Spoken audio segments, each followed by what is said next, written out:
Om Swastiastu. Hai teman-teman.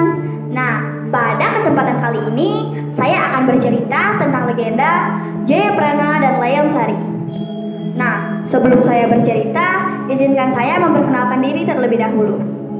Perkenalkan, nama saya Gusti Made Aristia Andriani dari SMP Negeri 1 Groga kelas 7F. Nah, ini dia ceritanya. Kisah di sebuah desa di negeri Kaliangat, Bali, hiduplah sebuah keluarga miskin. Keluarga itu terdiri dari sepasang suami istri. Mereka memiliki 2 anak laki-laki dan seorang anak perempuan. Keluarga ini sangatlah serba kekurangan dan sangat tidak berkecukupan. Nah, kesengsaraan keluarga mereka semakin bertambah saat adanya virus yang menyerang desa mereka. Itu mengakibatkan 4 orang dari keluarga itu harus meninggal dunia. Yang tersisa hanyalah si anak bungsu. Ia bernama Jayaprana.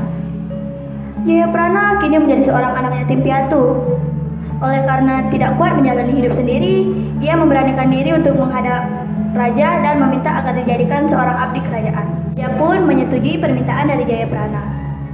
Tapi Jayaprana tetap tinggal di rumah kedua orang tuanya. Jayaprana adalah seorang abdi yang sangat baik dan sangat rajin.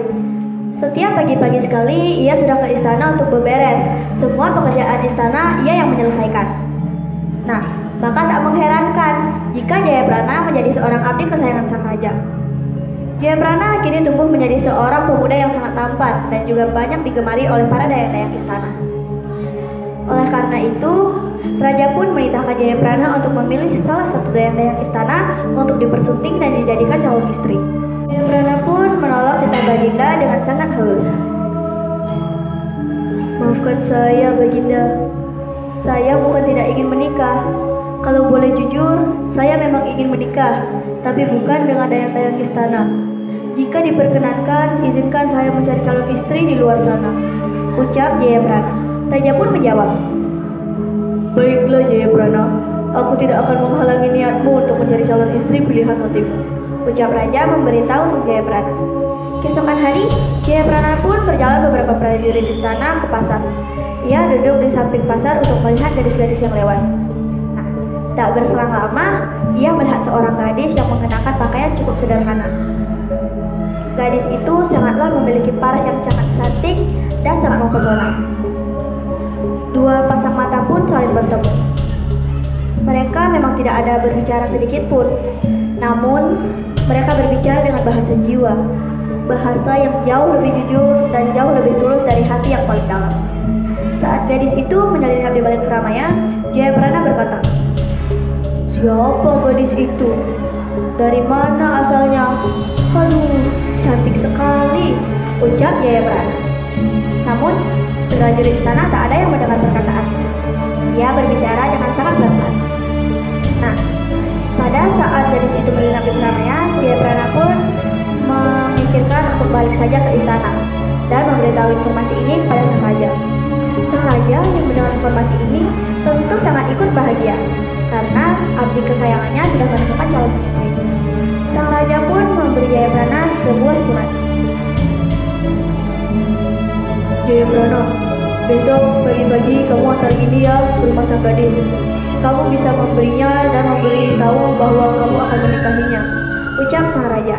Jayaprana pun menjawab, baiklah Baginda, besok pagi-pagi hamba akan datang ke rumah sang gadis.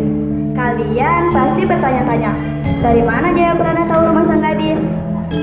Nah, sebelum Jayaprana pulang, Jayaprana mencari informasi perihal gadis tersebut kepada warga-warga sekitar. Keesokan hari pun tiba. Jayaprana bersama beberapa prajurit istana menuju ke rumah sang gadis mengantar surat ini. Nah, sampai ketika Jayaprana di rumah Jeropan desa, dia langsung memberikan surat tersebut. Jeropan desa pun membaca surat itu dengan sangat-sangat bahagia karena putrinya akan dinikahi oleh Jayaprana. Nah, Jeropan desa pun menyetujui hal tersebut.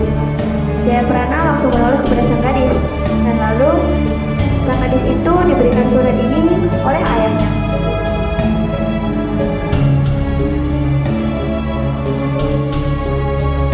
Setelah sang gadis membaca surat itu, ia tersenyum malu-malu. Nah, meskipun tidak ada sepatah kata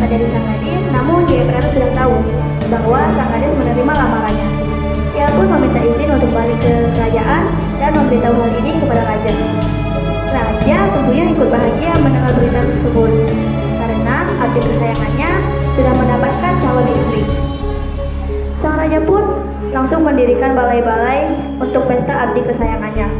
Keesokan harinya, Jayaprana bersama beberapa warga kerajaan dan warga istana datang ke rumah juragan desa.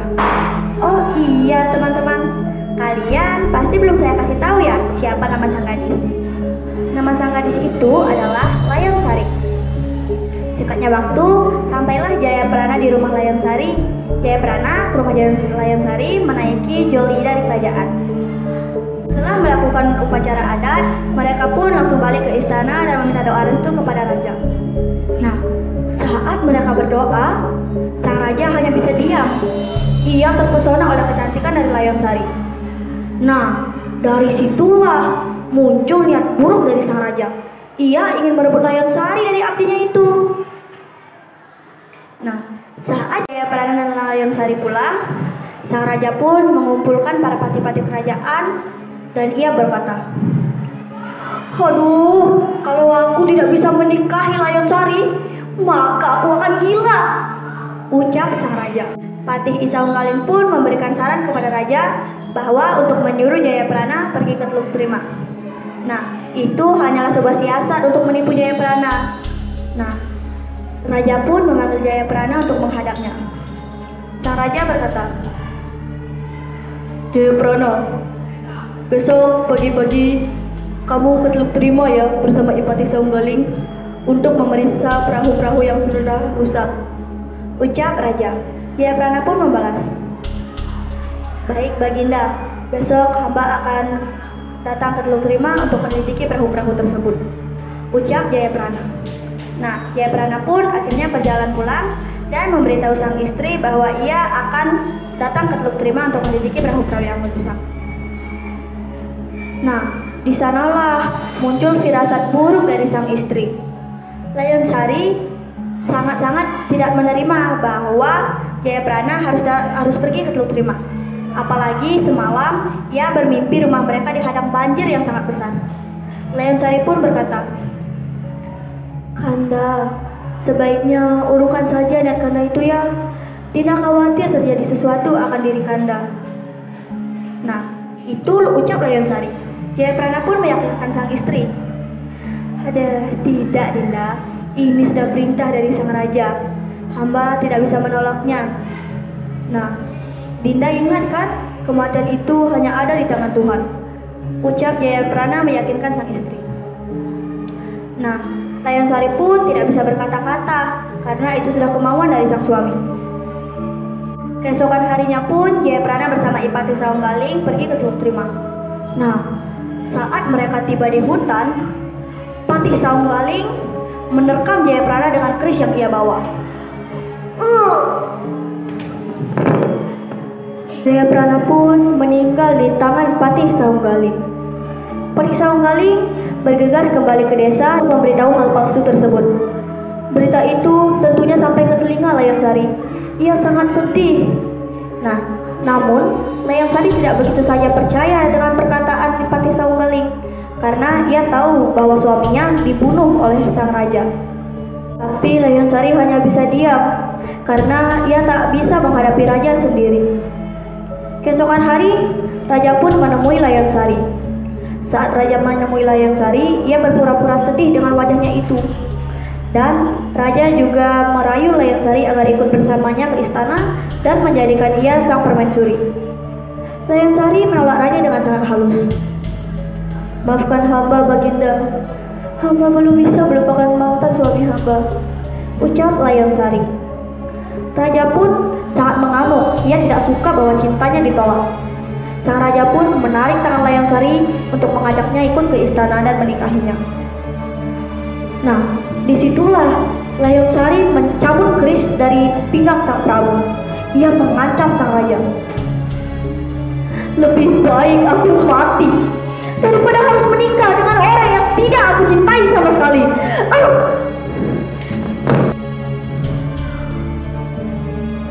Layang Sari pun meninggal di tangan ia sendiri. Raja tidak menyangka bahwa Layang Sari akan meninggal dengan membunuh dirinya sendiri. Nah, disitulah raja merasa gila dan sangat stres. Setiap orang yang berada di sekitarnya, raja pun membunuh orang tersebut. Ia juga menghancurkan beberapa bangunan-bangunan istana.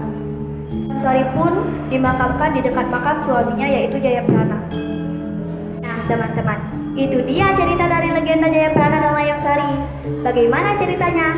Seru kan? Nah, pesan moral yang bisa kita dapat dari cerita ini adalah janganlah kalian mudah percaya kepada orang lain, karena orang lain bisa berubah kapan saja. Dan janganlah kita mengambil hak orang lain. Nah, baik, itu saja cerita dari saya. Saya tutup dengan Parame Santi. Om Santi Santi Santi Om. Terima kasih teman-teman, sampai jumpa.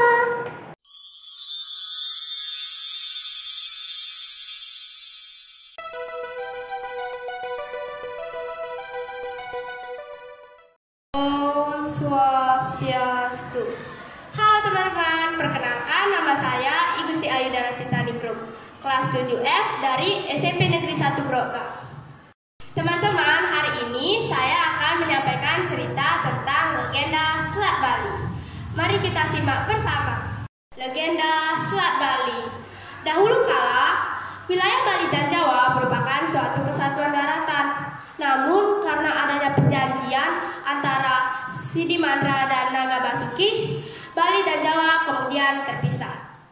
Cerita itu bermula ketika ada keluarga kaya raya, yakni keluarga Sidi Mandra yang memiliki kekuatan gaib. Sidi Mandra memiliki anak tunggal yang bernama Manik Angkara. Ia merupakan anak manja yang suka berjudi. Akibat ulah Manik Angkara, keluarga Sidi Mandra yang sebelumnya kaya raya kemudian jatuh miskin. Hal itu disebabkan karena Sidi Mandra selalu mengikuti segala permintaan sang anak, yaitu Manik Angkara. Karena jatuh miskin, Sidi Mandra kemudian pergi ke Gunung Agung untuk menemui Naga Basuki yang memiliki kekuatan gaib. Naga Basuki ini juga mampu memberikan berbagai perhiasan kepada mereka yang berdoa dengan benar. Setelah sampai di Gunung Agung, Sidi Mandra lalu membunyikan lonceng yang dibawanya, seraya memanjatkan doa.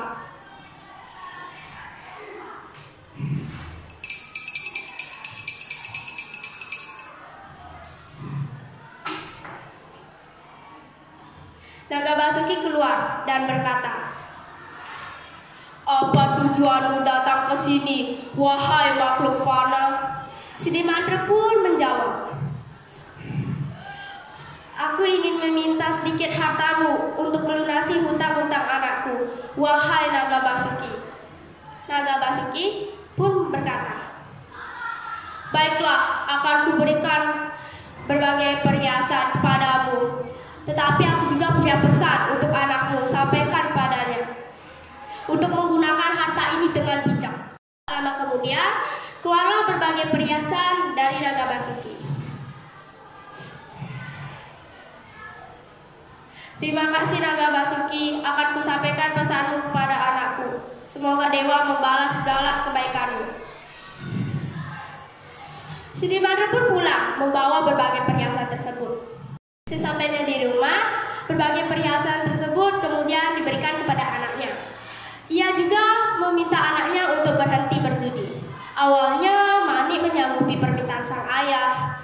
Tak lama kemudian Manik melanggar janjinya dengan menghabiskan berbagai perhiasan untuk berjudi.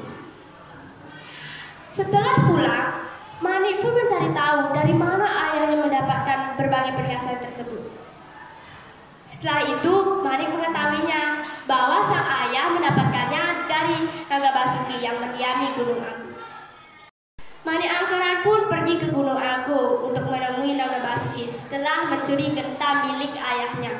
Sesampainya di Gunung Agung, Manik Angkara bertemu dengan Naga Basuki untuk meminta berbagai perhiasan. Terlebih dahulu, Manik Angkara membunyikan lonceng untuk memanggil Naga Basuki.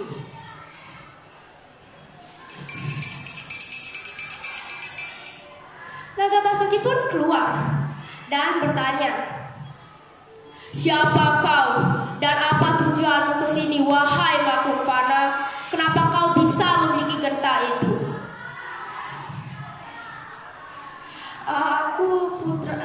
Aku adalah Manik Angkara, putra Sidi Mandra. Ayahku mengutusku untuk meminta sedikit perhiasan padamu." Naga Basuki mau memberikan berbagai perhiasan berjanji untuk berhenti berjudi. Baiklah, akan kuberikan harta yang kamu minta. Tetapi kau harus berjanji untuk merubah sikapmu. Dan janganlah berjudi lagi, ingat hukum karma. Ambillah harta ini dan jangan pernah kesini lagi. Baiklah, terima kasih Raga Basuki. Mani Angkeran pun menyanggupinya. Akan tetapi setelah itu Mani Angkeran melanggar janjinya. Mani Angkeran justru bersikap tamak untuk lebih menguasai harta. Raga Basuki kemudian melihat Sidi Mantra memohon kepadanya. Kemudian Raga Basuki menyanggupinya untuk menghidupkan kembali Mani Angkeran. Aku akan menghidupkan kembali anakmu, tetapi aku juga punya syarat. Kau harus berpisah dengan anakmu. Raga Basuki memberi syarat supaya Sidi Mantra dan Mani Angkeran tinggal di tempat yang berbeda. Baiklah, akan kuturuti permintaanmu. Bila mana nanti Mani Angkeran hidup, aku akan menyerahkan padamu untuk mengabdi di sini selamanya. Sidi Mantra pun setuju. Kemudian Sidi Mantra bilang kepada anaknya, kau harus memulai hidup baru dengan mandiri, kata Sidi Mantra. Setelah Mani Angkeran hidup kembali, Sidi Mantra kemudian menggunakan tongkatnya untuk membuat batas wilayah. Melalui tongkat tersebut dibuatlah garis pemisah yang kemudian mengalir air hingga menjadi sungai besar dan berubahlah menjadi selat. Selat tersebut kemudian dikenal dengan Selat Bali yang memisahkan Pulau Jawa dan Pulau Bali. Nah teman-teman, bagaimana cerita Selat Bali ini? Seru bukan? Mari kita ambil hikmah dari cerita ini. Hikmah yang kita dapat adalah janganlah serakah, harta adalah titipan. Gunakanlah harta dengan bijak. Sekian tentang legenda Selat Bali ini. Saya tutup dengan para mesati. Om Santi Santi Santi Om. Dadah teman-teman.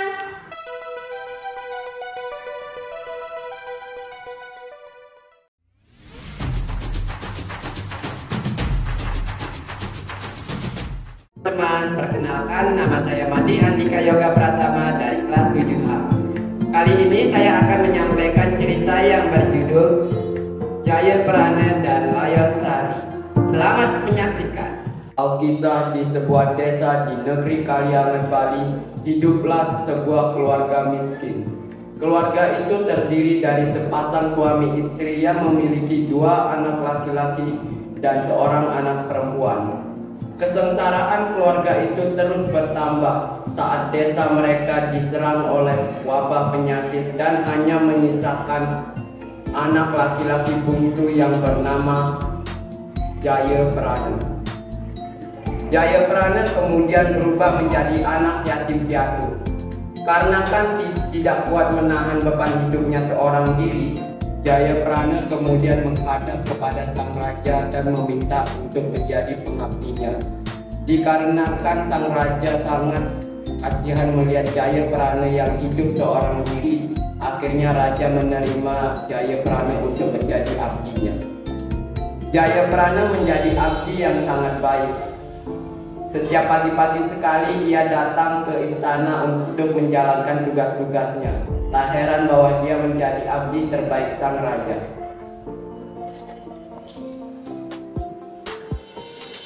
Dikarenakan ia sudah bekerja bertahun-tahun di kerajaan, ia tumbuh menjadi pemuda yang tampan dan menjadi idola para dayang-dayang di istana. Ampun Baginda, jika hamba diizinkan, hamba ingin mencari calon istri hamba di luar istana.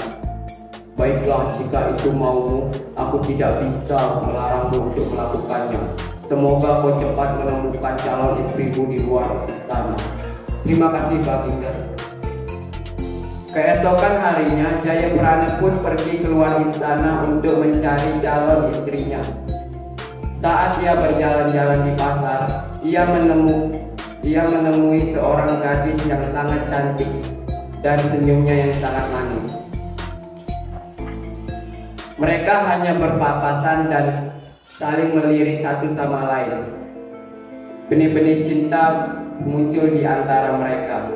Setelah wanita itu pergi ke kerumunan orang-orang, Jayaprana pun mencari informasi dan bertanya kepada orang-orang sekitar siapakah wanita itu sebenarnya. Jayaprana menemukan informasi bahwa wanita itu bernama Nilayongsari, anak dari Jero Bendesa.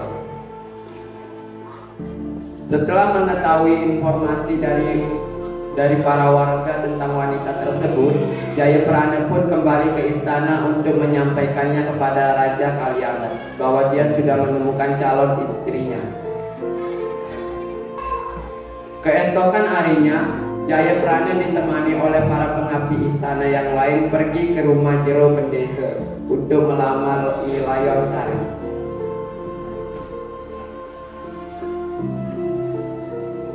Jayaprana memberikan surat yang dititipkan oleh Raja Kalyangan kepada Jero Bendesa. Jero Bendesa pun membuka surat tersebut dan bertanya kepada anaknya, "Anakku, apa kau siap menikah dengan Jayaprana?" Nilayongsari tidak bisa berkata-kata dan hanya tersenyum. Jayaprana tahu bahwa lamarannya tidak bertepuk sebelah tangan. Keesokan harinya mereka pun menikah dan Jayaprana mengajak Nilayongsari untuk menuju ke istana dan bertemu Raja Kalyangan. Setelah pernikahan itu selesai, Raja Kalyangan dan para pengabdi lainnya berkumpul. Raja Kalyangan meminta saran agar bisa memisahkan Jayaprana dan Nilayongsari. Patih Saunggaling lalu memberikan saran kepada Raja Kalyangan untuk memberitahukan kepada Jayaprana pergi ke Teluk Trima untuk memeriksa kapal-kapal yang rusak. Keesokan harinya, Jayaprana pun dipanggil oleh raja untuk pergi ke Teluk Trima bersama Patih Saunggaling dan para prajurit yang lainnya. Sebelum pergi, Jayaprana meminta izin kepada Nilayongsari untuk pergi ke Teluk Trima memeriksa kapal-kapal yang rusak. Namun Nilayongsari tidak mengizinkannya untuk pergi karena ia mempunyai firasat buruk, apalagi disertai dengan mimpinya tadi malam. Nilayongsari pun berkata, "Lebih baik jangan pergi, Kanda. Kemarin malam hamba mendapatkan firasat buruk disertai dengan mimpi buruk tentang Kanda. Hamba tidak ingin terjadi apa-apa dengan Kanda." "Tidak apa-apa, Nilayongsari. Hamba pasti akan pulang dengan selamat. Hamba berjanji." Dengan keras hati pun, Nilayongsari pun memutuskan untuk mengizinkan Jayaprana pergi bersama para patih yang lainnya. Tiba-tiba di tengah jalan, Patih Saunggaling menghunuskan kerisnya dan menusuk dada Jayaprana. Jayaprana pun mati di tempat.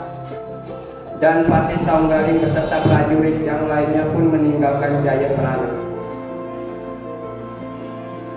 Di tengah perjalanan, Patih Saunggaling dan para prajurit lainnya pun diterkam oleh harimau putih dan ular-ular berbisa. Dan itu pun disampaikan oleh Raja Kalyangan kepada Nilayongsari.